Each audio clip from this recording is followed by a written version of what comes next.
Shorties in the city moving slow. 3500 for the coat. Only real niggas keep you flow. Notorious white rapper Mac Miller just dropped his album Swimming. It's 13 tracks, 1 hour, where he's crying about Ariana Grande. No, he wasn't crying for Ariana Grande on this album. And I think that's one of the cases where like, a lot of people are not, it's not getting the attention. Because there's like no track where he even like mentions Ariana Grande's name. Or like... I mean, to be honest, it's not getting the attention because Astroworld. Yeah, Astroworld is foreshadowing everything. Yeah, that's true too.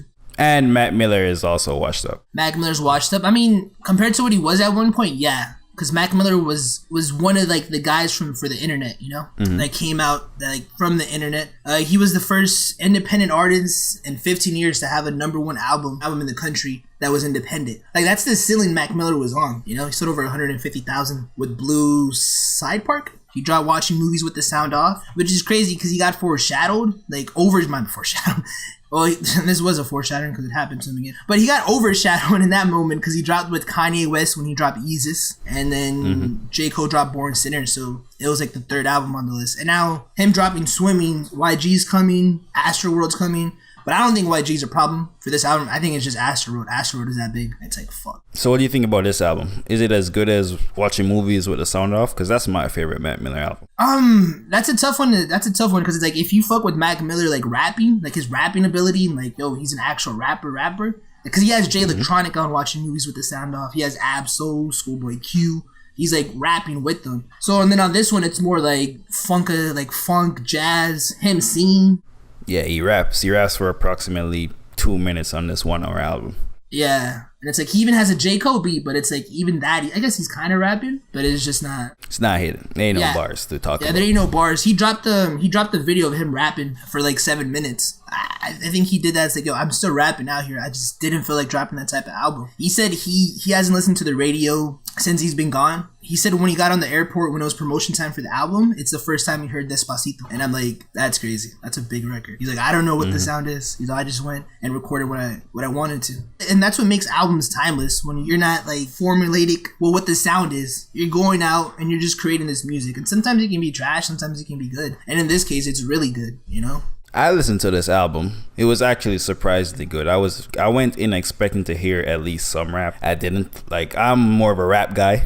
I like niggas rapping in my rap music. But the singing was pretty good. Like, Mac Miller isn't the best singer ever, but it's good enough. Most of the songs are pretty good. It doesn't really have any bad songs on it. I wouldn't say the album is fucking amazing and world changing, but I would say the album's pretty good. Like, I would listen to it again. It's not a one listen, just fucking throw it away. Right? It's been a couple of days. I ended up paying for the album. Like, I pay for streaming services, but I felt kind of like guilty. Like, I should be paying for this, man. Because J. Cole once said it on, was it Friday Night Lights or the warm-up? Food for thought. So at ease with that broke shit. I'm like, this is so true. And then like right from the opener in track 1, like we get what this album's gonna be. Like right from the chorus, he says, my regrets look like texts I shouldn't send. I got neighbors, they're more like strangers. We could be friends. Yeah, that's my favorite song on the album. Like in this whole album, I felt like he was just talking to you like, yo, this is what's been going on. I haven't been on the news. I broke up with Ariana Grande. I didn't go on social media and cry about it. This was all just bottled up. This is the feelings I was like feeling.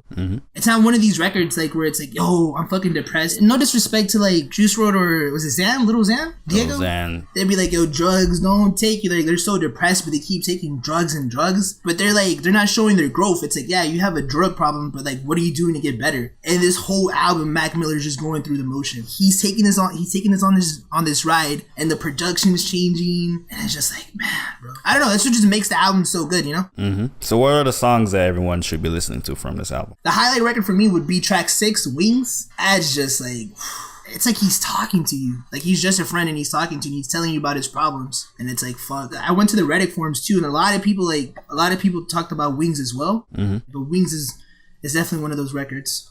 Jet Fuel at the end, heavy Kanye West at the end, where he plays with his voice on Jet Fuel. That stood out to me. When I listened to it, I didn't catch it, and on the third listen, I'm like, fuck, this sounds like 808, where Kanye was like using his voice as like an instrument. Like you felt Kanye's pain. I'm like, wait, the fuck? I didn't catch that. I'm just like, Jet Fuel is pretty good. It's a pretty good record too. You got any more tracks? Any more tracks? So It Goes, where he wraps up the album. It's like when Jet Fuel ends, I feel like that's like him getting off his ride, like this like sunken place he's been in, you know. And it's like when you listen to this album, it's like Mac Miller's not complaining like, oh man, my life's fucked up. Like he knows he put himself in this predicament, and he's like, yo, I'm gonna get out of it. And then when Jet Fuel ends, he has this record like 2009 comes out, and he's reflecting like, fuck. Like, look how far it came. And then So It Goes. It's just like, I fuck with the production on So It Goes. And then it just wraps up. He took us on this journey with this album. That's how I felt. One more highlight about the album is the cover art. Like, what it means. Because obviously you see the little window. He's on a plane. He's flying. But then, does that look like a casket to you? Could be a casket. Could also be like a phone booth. A phone booth? That's true. Like, calling out but for yeah, help. he's in a pink suit. Dirty feet. Yeah, one of the theories was like that's what he was gonna wear for his wedding. There's so much more to unwrap from this album that it's like one of these albums where like time passes, like you're gonna catch more and more. So man, overall the album's really good. If you haven't listened, if you've been bumping the Astroworld all week, take a little bit of time out of your busy schedule. Play that Swimming one time, man. You won't be disappointed. I'm in the hood with niggas don't bother me. 3500 my cardigan. Shot